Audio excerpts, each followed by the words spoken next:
Alhamdulillah, wassalatu wassalamu ala rasulillah, wa ala alihi wa sahbihi ajma'in.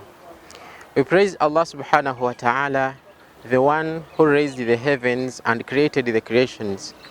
He spread forth the earth and beautified it with nature and vegetation. He revealed us the Quran as his speech and final revelation. He sent us the Prophet Muhammad sallallahu alayhi wa sallam, in whose belief is our salvation. It is to Allah subhanahu wa ta'ala that we turn to prostration. Brothers and sisters, we are to remind ourselves today about how Allah subhanahu wa ta'ala tests his slaves. It was Ali ibn Khattab, the fourth caliph, who said that in asabaka bala fala tay'as fa innal bala lidh-dhalim adabun walil mu'min imtihan walil anbiya'i daraja walil awliya karama.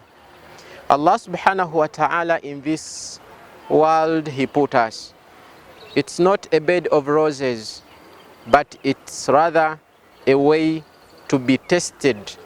So no one survives the tests, but if tests come to us, how should we adjust and how should we behave? We get this guidance from Khalif, the fourth Imam or the fourth Caliph, Ali ibn Khattab.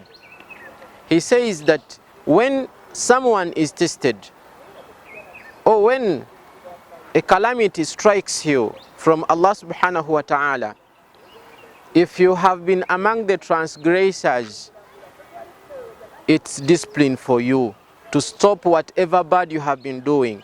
So first check yourself, have I been doing something wrong? So if it is so, then it is discipline from Allah for you to style up and reform or rehabilitate yourself from such a bad doing. Walil mu'min imtihan. And if you are a believer and Allah has tested you, just know that Allah is checking on your faith. How are you firm? Is this small slight something that has come your way going to deviate you from the right way? Are you going to the shrines? Are you going to seek something which is like help from any other deity? If you are a mu'min, if you are a believer, Allah is checking your faith.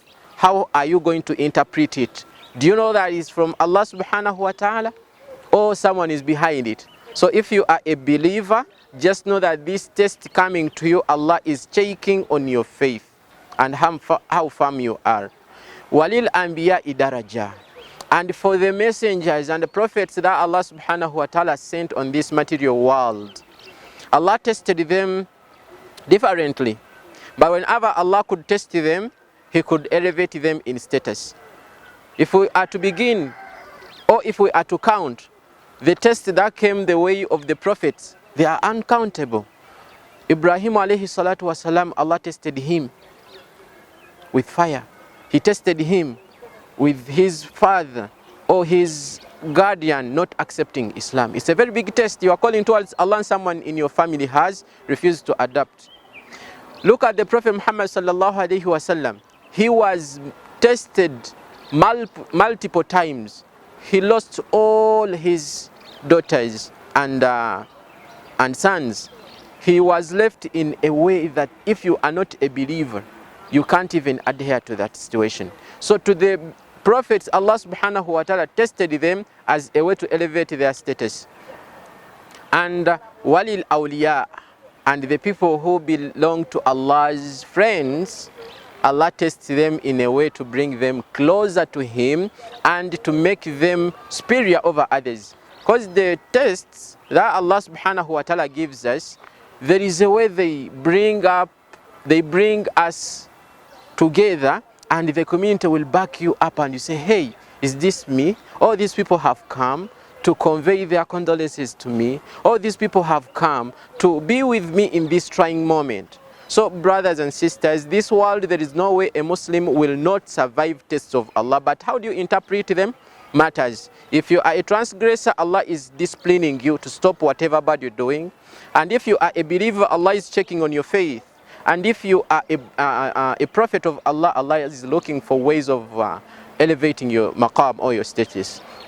Then if you belong to those people who are very friendly to Allah, Allah is also bringing you closer and showing you the love of the people who are behind you.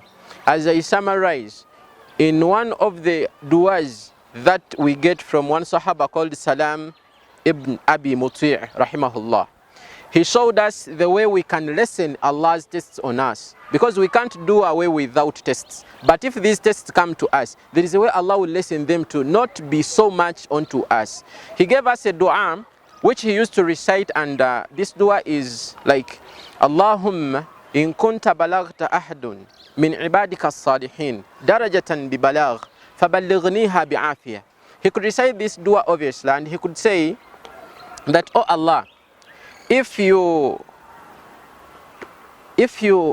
have prepared for any of your slaves a certain position, a certain job, a certain blessing, Allah, I ask you to give it to me also with less tests. Don't over-test me, or don't give me much tests in order to reach where you are preparing me to reach, but give me something which is less, that I can bear with it.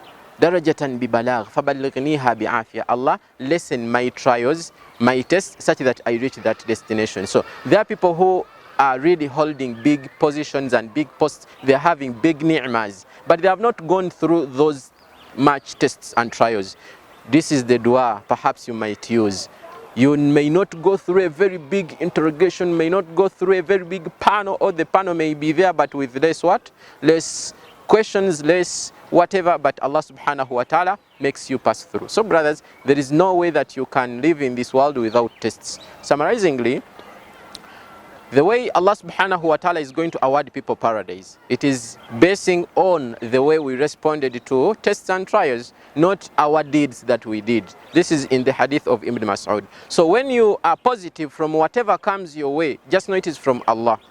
But that will grant you Jannah if at all your response was positive. I ask Allah subhanahu wa ta'ala to give us the best response to the trials and calamities that come our way, and we remain firm to bear whatever Allah is preparing us for. Because these calamities come, or these trials come, Allah, when He's preparing you for a next status or a next elevation in life. Assalamu alaikum wa rahmatullahi wa barakatuh.